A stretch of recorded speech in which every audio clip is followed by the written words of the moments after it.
Mazda is proud to have been named the best SUV brand by U.S. News and World Report. Right now, get 0% for 60 months on both the Mazda CX-30 and the Mazda CX-50. Experience the Mazda difference and save thousands at Baton Rouge's Mazda dealer, Team Mazda on Airline.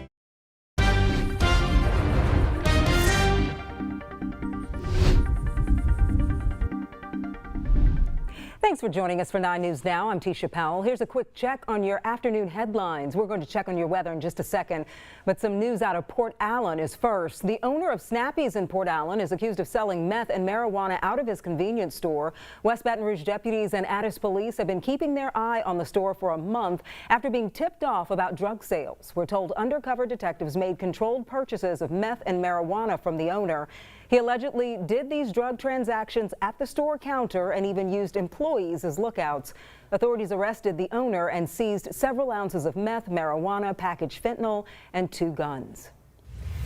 22-year-old Ariana Scott is behind bars this afternoon after her 4-year-old son got a hold of an illegal gun yesterday and accidentally shot himself. He's now fighting for his life in the hospital. Scott is being held on a number of charges, including possession of a machine gun, improper supervision of a minor, and drug distribution charges. We're told an infant was also at the home at the time of the shooting. DCFS and the Baton Rouge Police Department are investigating the situation. And here's a big update from Ascension Parish. The former deputy who was found in possession of child pornography will serve nearly 20 years in prison. This is Todd Tripp. We've shown you his picture before. After he serves time, he will have to pay $9,000 in restitution and register as a sex offender.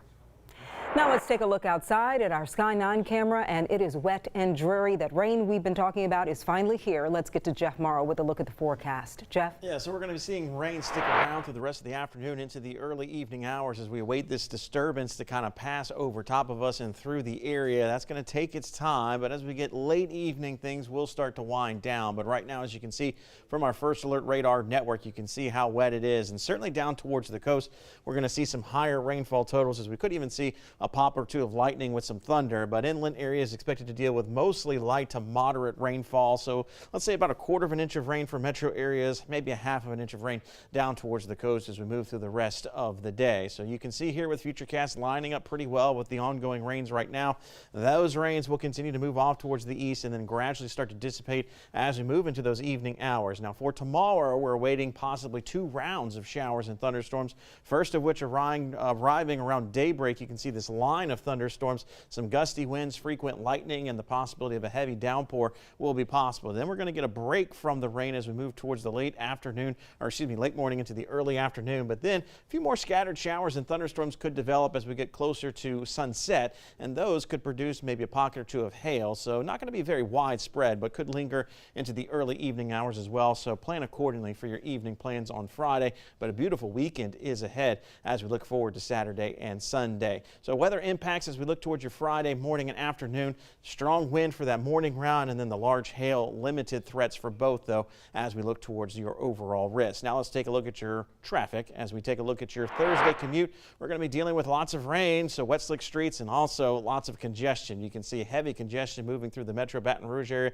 but also as you're going west towards Lafayette due to an incident in Gross Tate. You can see right now at the I-10 bridge, east and westbound directions, very, very heavy right now. Let's take a look at your westbound drive times. You can see from Gonzales into Baton Rouge, 33 minutes right now, and then once you get into Baton Rouge from the 1012 to the 10110, it's taking an additional 16 minutes. As you're going eastbound from LA 415 to the 1012, so from West Baton Rouge into Baton Rouge, 37 minutes right now, heading out to Livingston Parish, some minor brake tapping around Airline Highway. Here is our incident at Gross Tate. This is I-10 at LA 77. Right lane is blocked. That is causing some severe congestion going back towards Baton Rouge. So right now, I-10 west from Baton Rouge to Lafayette, 88 minutes, average speed 36 miles per hour. That drive should take you a little less than an hour when it's delay free. Tisha?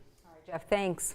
Well, tonight the WFBI team continues its reporting on the mismanagement of the historic Gilbert Cemetery here in Baton Rouge that has left grieving families struggling to find peace. Scotty Hunter and the I-team speak with one family who unearthed an unidentified woman's body while attempting to bury their loved ones. Hear their calls for justice and why the state says its hands are tied. That's ahead at 6. Remember, our 6 o'clock show will air on our sister station, WBXH, because of March Madness.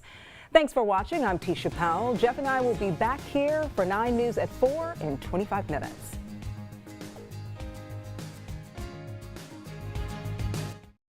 If you're ready to score savings on your new vehicle, the play call is simple. Make your way to Team Honda. That's where you can see the new 24 Civic, named the #1 compact car on the road and the best compact car for the money. Score your new Honda savings at Louisiana's #1 Honda dealer, Team Honda.